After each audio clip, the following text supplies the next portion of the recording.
XIX веке на Кольском полуострове зазвучала коми-речь, точнее ижемский диалект коми-языка. Сюда приехали ижемские оленеводы, чтобы спасти своих оленей от болезни копытка и найти новые пастбища. Кольский полуостров для многих ижемцев стал новой родиной. А для оленей они нашли бескрайние пастбища на сопках и в тундрах Кольского полуострова. Сегодня мы приехали сюда, чтобы познакомиться с потомками ижемских оленеводов и показать красоты Кольского полуострова. Наше путешествие мы условно разделили на две части. В первой речь пойдет как раз о красотах и природе полуострова. Возможно, наши рассказы и видео помогут понять, чем привлек ижемцев Кольский полуостров, почему именно он стал вторым домом для оленеводов. Свое знакомство с полуостровом мы начнем с Мурманска. Сегодня это самый крупный город в мире, расположенный за полярным кругом. Город-порт у незамерзающего Кольского залива. Он раскидан по холмам и просматривается со всех сторон. На одной из самых высоких сопок символ Мурманска – Алеша. Памятник солдату, отдавшему жизнь за освобождение советского Заполярья. Сегодня Мурманск все больше привлекает туристов. Добраться сюда можно на самолете, поезде или по автомобильной дороге. А отсюда начать путешествие по Кольскому полуострову. Достопримечательности доступны. И практически ко всем можно проехать на авто. Это несомненный плюс, особенно для незаядлых туристов. Сопровождает нашу съемочную группу гид по Кольскому полуострову Артур, человек с профессией мечты. Его работа – путешествовать по любимым местам и показывать их туристам. Если мы уедем с вами в центр Кольского полуострова, там мы встретимся с горами, такими как Хибины, лавозерские тундры. А если мы отправимся с вами на юг, к примеру, Терский берег, там совершенно иные пейзажи. Там есть массивные сосновые боры, стоящие на берегу Белого моря. Опять же, на Терском берегу есть настоящие пустыни. Люди приезжают, ищут замену южным курортам. Люди устают от этого отдыха пляжного. Помимо того, что здесь просто красиво, здесь есть определенная энергетика именно севера. Мы уже чувствуем эту энергетику. По мосту через Кольский залив мы попадаем на другую сторону. Отсюда город просматривается как на ладони. По правую сторону от нас залив. В окно машины залетает влажный морской воздух. Слева же деревья и сопки. Мы выехали на трассу Кола. По ней можно доехать до Норвегии. Наша же цель – посмотреть красоты полуострова, добраться до южного берега Северного Ледовитого океана. От моря нас отделяет несколько часов пути и множество достопримечательностей. Вообще мурманчанам повезло. Природа здесь удивительная. В пути мы буквально полчаса, но вокруг уже картина меняется. Деревья становятся все ниже, чаще встречаются скалы и сопки, и водопады. Это река Западная Лица. Местами она спокойная, местами бурная, с крутыми порогами, которые пытается преодолеть настырная семга. Прыгает, бьется об скалы и делает следующую попытку. Сила воли и желание продолжить род делают почти невозможное. Если долго наблюдать за рыбой, то можно увидеть, как ей удастся все же преодолеть этот барьер и подняться на нерест верховья реки. По долине реки Великую Отечественную проходила линия фронта. В 1942 и 1944 годах здесь шли ожесточенные бои. Сегодня об этих печальных страницах истории напоминают многочисленные мемориалы, памятники и могилы. Они раскиданы по всему полуострову. Многие туристы свое путешествие по Мурманской области посвящают как раз военной истории. Кто-то ищет деда, воевавшего за Полярье, а кто-то пытается пройти его путь. Группы туристов здесь можно встретить в любой точке. В поселке Титовка в музее экспонаты можно потрогать руками, узнать историю самой длинной канатной дороги времен войны. Здесь трасса делает разветвление. Основная асфальтовая дорога уходит в сторону норвежской границы. Мы же выезжаем на грунтовку. Недалеко от поселка протекает река Титовка. На этом пороге когда-то стояла гидроэлектростанция. Сегодня от нее остались стена и колеса. Водопады тут высокие, и река делает крутые изгибы. картина впечатляет. Брызги холодной воды, шум водопада. Здесь обычно устраивают привал туристы. Мы же продолжаем путешествие по удивительным местам полуострова. Вообще слово «удивительный» будет часто встречаться в нашей передаче. Вы сами поймете почему. Аккуратно сложенные камни возле дороги. Это остатки немецкого госпиталя. Как мы уже говорили, на Кольском много мест, связанных с войной. И дорога, по которой мы едем, тоже построена немцами. Она сохранилась в отличном состоянии, только деревянные мосты рухнули.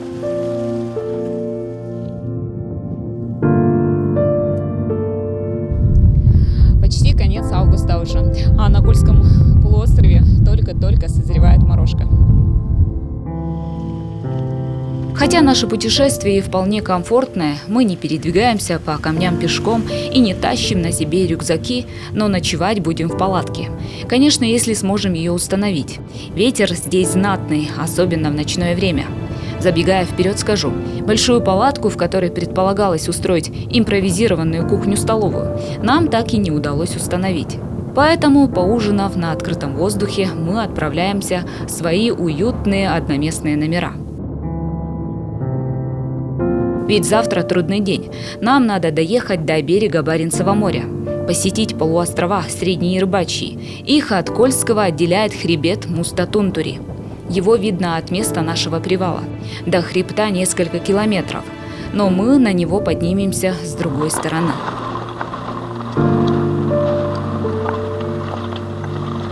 Переводится как «Черная гора». Вот на этих отрогах фашистские полчища вместе с финнами были остановлены. По эту сторону подножья хребта бывший поселок геологов.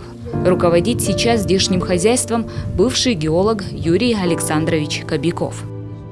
Здесь была база сверхглубокой скважины. Мы хотели провести съемки по скважине, то есть в скважину опустить датчики, здесь сигнал послать. А скважина была все-таки не маленькая, 12 километров, 248 метров. Но мы остались здесь, на бабах. Домики вот эти, которые здесь есть, они нам достались, особенно мне, достались в счет погашения долгов по заработной плате за 3 года. Все разъехались, я здесь остался. В годы Великой Отечественной войны по хребту Мустатунтури проходила линия фронта. Место, на котором мы сейчас находимся, было закреплено за нашими. Несколько лет назад Юрий Александрович вместе с соратниками создал музей обороны Мустатунтури. Экспонаты собирал на хребте. А еще здесь построили часовню и звонницу. Мы сейчас пытаемся построить натуральный большой музей, потому что экспонатов столько, но ведь это ж надо все описать, все это надо делать. Но это надо делать, потому что россияне приезжают очень много, именно посмотреть, поклониться. Те года приезжали сами, сейчас везут уже своих детей, внуков везут. Ребята, по 2-3 раза уже люди приезжают ко мне сюда. По тропинкам за несколько минут можно добраться до вершины. С одной стороны хребта остается Кольский полуостров, а с другой – полуострова Средние Рыбачьи. Длина хребта всего 9 километров. Отсюда по обе стороны открываются виды на заливы Баренцева моря.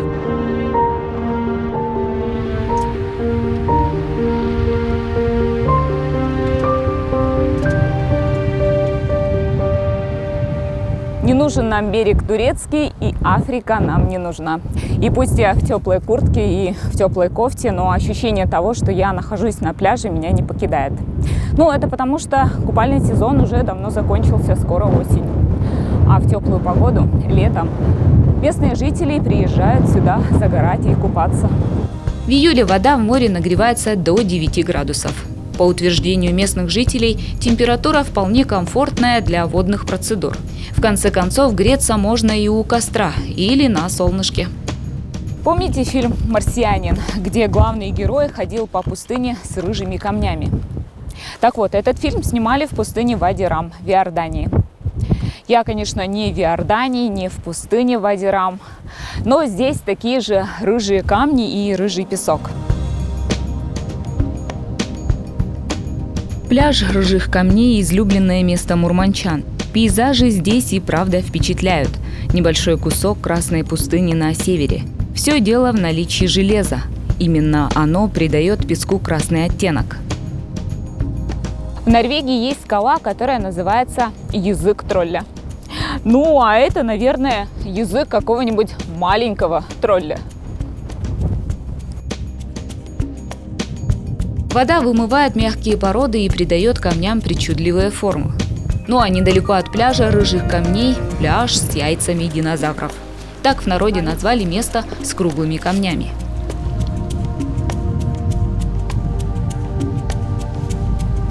Одни сплошные сравнения.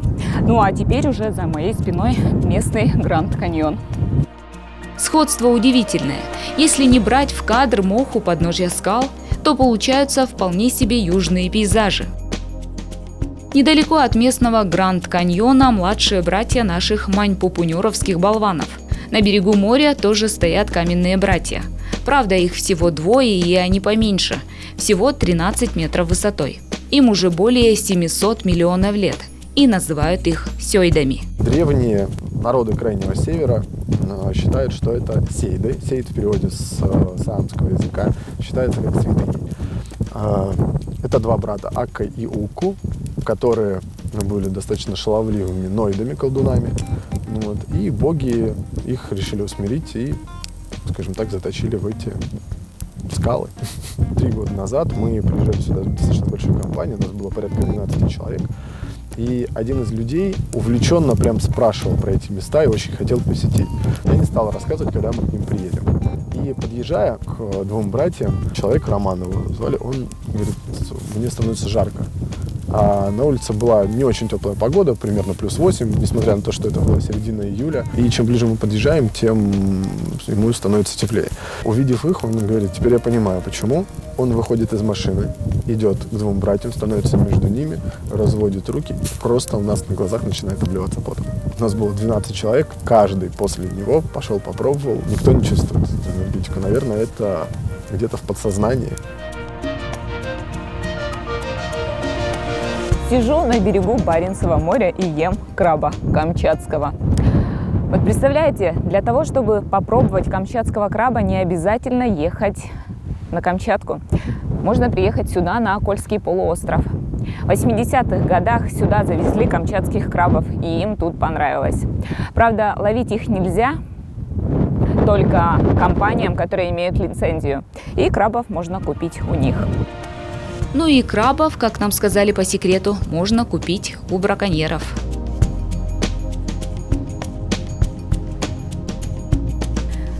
На Кольском полуострове есть все. Горы, сопки, море. Гуляешь по берегу Баренцева моря, поел крабов, а потом чернику или морожку.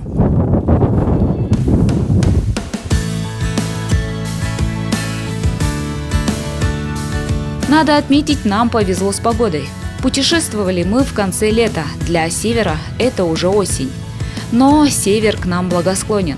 Возможно, при другой погоде, более суровой, с дождями и ветром, впечатления от посещения Кольского были бы совсем иными.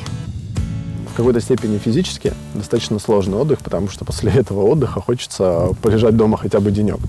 Но когда люди приезжают к нам, у них происходит некая перезагрузка. И у многих людей меняются ценности. Эти места, они прекрасны независимо от погоды. В дождь, слякоть, снег, пургу, шквальные ветра, каждый миг, проведенный в этом месте, это очень ценен, потому что природа выглядит совершенно по-другому. И, наверное, природа ставит тебя на свое место.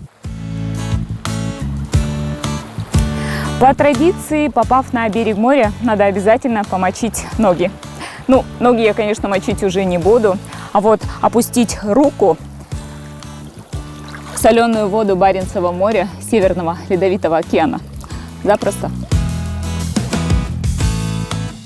Ну и нам пора прощаться с морем. Надо ехать вглубь полуострова и вернуться на Кольский. Дорога нелегкая, особенно для водителя. Руль надо держать крепко, подъемы и спуски крутые, а камни большие и скользкие. А у пассажиров есть отличная возможность полюбоваться красотами из окна машины. С высоких сопок видны просторы и море.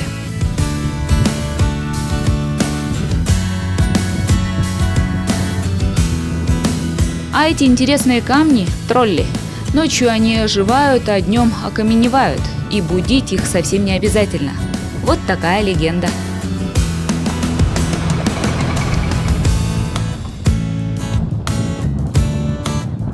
Налево пойдешь – коня потеряешь. Прямо пойдешь – счастье найдешь. Ну а если остаться здесь, у этого камня, то можно оказаться в самом сердце Заполярья, географическом центре Мурманской области. Ну а этот камень – подтверждение моим словам.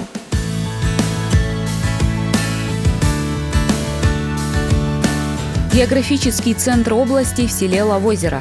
Основали это село народ Саами на реке Вирма еще в XVI веке и назвали по озеру, находящемуся в 5 километрах отсюда. А позже, в конце XIX века, к ним присоединились коми-ижемцы. Это знакомство было непростым для обеих сторон. С приходом ижемцев в Лавозеро изменилась и архитектура села. На одной стороне реки жили саамы, а на другой – коми-ижемцы. И если у саамов были небольшие дома, одноэтажные, ижемцы со временем стали строить двухэтажные и даже трехэтажные дома. К сожалению, здания не сохранились в самом селе. Их можно увидеть только на фотографиях в музее. Здесь же можно познакомиться с историей села и культурой Саами и Коми. Фотографии, одежда, различные предметы быта, интерьер жилища и даже предметы культа Саами. Древние саамы были язычниками и поклонялись сейдам. Это либо камни, либо деревья, куда поселялись духи. Вот этот камень с петроглифами датируется первым тысячелетием до нашей эры и привезен из местечка Чайльневарра. Говорят, в этом камне живет дух саамской шаманки. И сегодня некоторые саамы приходят сюда и бросают монеты, чтобы задобрить духа.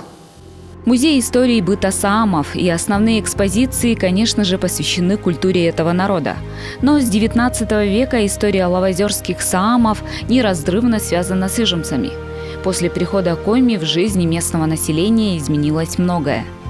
В 1887 году к нам пришли коми и ненцы. 3 коми-семьи, а и 1 семья ненецкая. Саамы, конечно, были не очень рады делиться своими землями, но некоторые коми, у которых было много оленей, они могли себе позволить им отстроить школу или библиотеку. Они стали инфраструктуру улучшать нашего Лавозера. В 1895 году они построили кожевенный завод, где производили кожу разных сортов. Производили около 4000 кож в год. Все это шло на экспорт за границу и в Санкт-Петербург. А также они нашли ленточные глины, из которых делали кирпич, большие кирпичи с печатью. Все это шло на экспорт в город Колу и Санкт-Петербург. Очень скоро саами стали строить большие дома, как у ижемцев. Переняли и некоторую одежду и предметы быта. Например, теплые тобики с высокими голенищами и малицы с пришитым капюшонами и рукавицами появились и в гардеробе саами. Нарты заменили саамские сани-кережи. Переняли саамы и технологию круглогодичного выпаса оленей. Первый брак был зарегистрирован между саами и коми. Там был коми-мужчина, ему было 47 лет, а девочка была самская, ей было 17 лет. В начале 1900 года. А потом, естественно, уже больше и больше регистрировали браки. Приезд ижемцев на Кольский был вынужденным. Покинуть родные места оленеводов заставил массовый падеж скота. Олени оказались заражены сибирской язвой и копыткой. 2 года оленеводы со своими стадами двигались по берегам Ледовитого океана. Так они оказались на побережье Белого моря, затем ушли вглубь, в лавозерские тундры. Саамы их не очень дружелюбно встретили, поскольку и те оленеводы, они думают, что им пастбищ не хватит для своих оленей, для чужих. Они не хотели, чтобы коми здесь оставались, хотели их прогнать, но у них не получилось, поскольку высокообразованность ижемского народа, она позволила им здесь закрепиться и выиграть все суды, какие только были по поводу их выселения. Коми народ и саамы, они жили все в одной Архангельской губернии. А законы на то время были такие, что народ мог внутри губернии переселяться, переезжать в любое место. А вот за пределы губернии уже нужно было разрешение на выезд и на въезд в новую губернию. Поскольку это было в одной губернии, в Архангельской, поэтому саамы ничего не смогли сделать. На Кольском ижемцы оказались не просто так. Прежде чем пуститься в дальний путь, они посылали своих людей в разведку. Искали места с хорошими пастбищами на севере, востоке и западе. Прадед супруги Владимира Кузнецова тоже был среди первых переселенцев. У нас тут в это время был священник Терентьев. Очевидно, он через своих родственников, может, списался о том, что здесь хорошее пастбище. Моя гипотеза такая, потому что больше фамилии я здесь не нахожу дореволюционных. Он был сначала в Печенке где-то. У них вообще территория большая была. Я думаю, что он и сюда приезжал, знал эту ситуацию с пастбищами, что здесь прекрасный ягель. Первоначально все-таки это Терентьев дал информацию, а потом они прислали сюда своих разведчиков, а потом уже принимали решение идти. В конце 19-го, начале 20 веков на Кольский пришло несколько ижемских семей.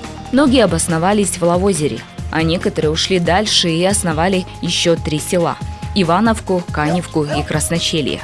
Дедушка приехал раньше, чем бабушка. Они уже обжились здесь. А бабушку уже их, вот когда раскулачивать начали после революции, вот они быстренько собрались, и чем было, как могли, через Белое море сюда приехали. Краснобор она все вспоминала, дом-то описывала, красивый, конечно. Большой, бежали, все оставили там. Зажиточно жили они, а сюда приехали без ничего. На оленях тоже вроде бы все спокойно зажили, ничего их тут здесь уже не тронули.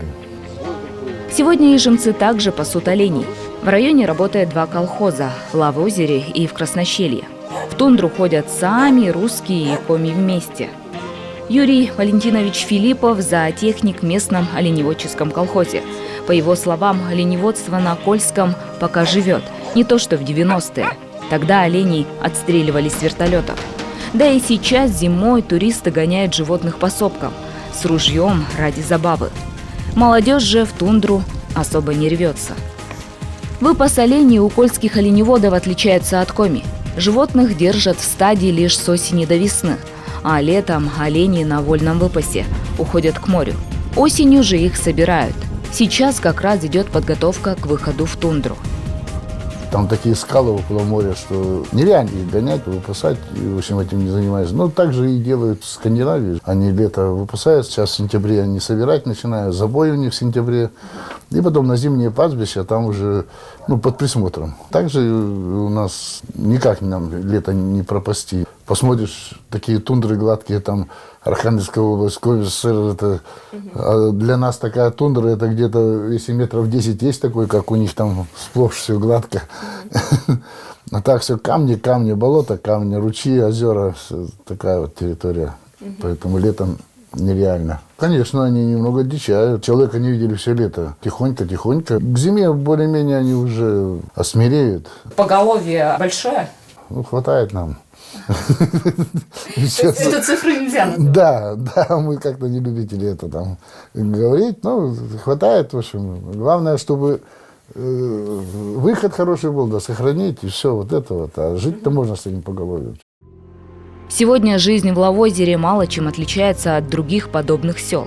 Заполярную землю приспособили под огороды. В отличие от нашей заполярной Воркуты, тут растет и клубника, и картошка. Все дело в Гольфстриме. Он нагоняет теплый воздух, и климат на Кольском значительно мягче. Правда, чтобы получить хороший урожай, надо хорошо потрудиться.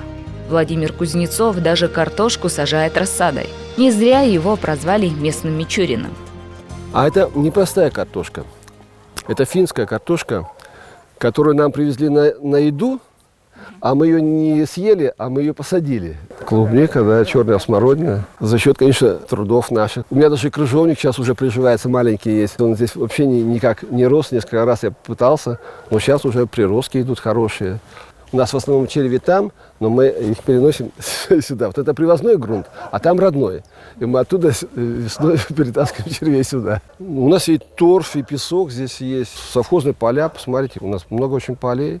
А там хорошая земля очень. Просто камни вылезают. У нас вечная мерзлота. И вот ты убрал, в этом году камни сажаешь, да? Весной снова сажаешь, другие камни вылезают. Вот мерзлота их выдавливает. И вот постоянно, каждый год в совхозных полях идет весной сбор камней, которые вылезли. Эта песня у нас в 2 вариантах, то есть и на русском, и на коме. Договорились, что поем на коме, да? Да.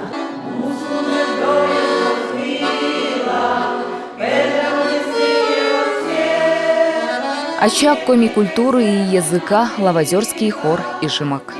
Пожалуй, сегодня это единственное место в Лавозере, где еще можно услышать живую коми-речь. Между собой разговариваем, а больше нигде нет у нас. Дело в том, что у нас еще в 1958 году нам запретили разговаривать на своем языке. Стало затихать. В семьях уже не разговаривали. Когда была мама жива, так мы еще как-то еще разговаривали на своем языке. Мы поем на каком языке, но поем на литературном языке. Песни 2 на ижемском диалекте, а остальные все на этом литературном языке. Наш диалект, он мягче, литературный, он тверже. Язык ломаешь, но ничего, потом как-то постепенно, и мы привыкли.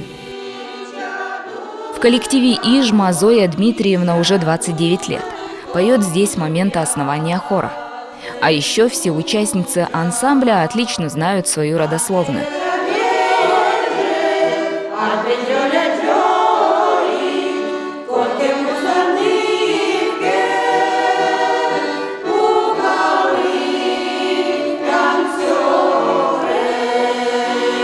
Мой прадед Филиппов Степан Яковлевич прибыл сюда в конце XIX века со стадами оленей. Моему деду было 14 лет.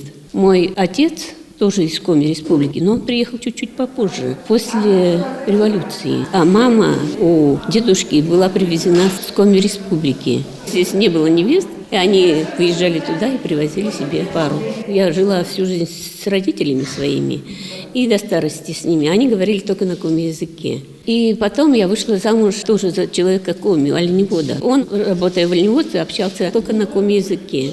Поэтому я с этим языком никогда не расстаюсь. Мен тайны тырны кутяс ноябрь 75. Но считай уже все. Ну кто здесь акуть кутяс? Ну мы здесь види роть колони оласынс. Акучися. Кто здесь акой гашки красная с кем уходит сёрни. Но там тоже большинство уже сёрни на русском. Ижемки сетуют. Коми-язык на кольском сейчас мало кто знает.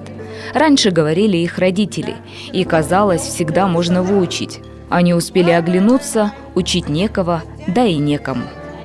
Фамилия-то так-то девичья Терентьева, а вышла за Вокуева Николая Васильевича. Я сама-то здесь ездила 25 лет с мужем туда. Но тогда еще те годы как-то еще и хорошо-то было. Мы и жили хорошо. К нам вертолеты, когда надо, прилетят. У нас рация была. Если когда человек заболел, или что можно было по связи-то и вызвать. Вертолеты прилетали. И кино нам привозили, показывали. За 130 лет ижемцы не потеряли своей культуры и образа жизни.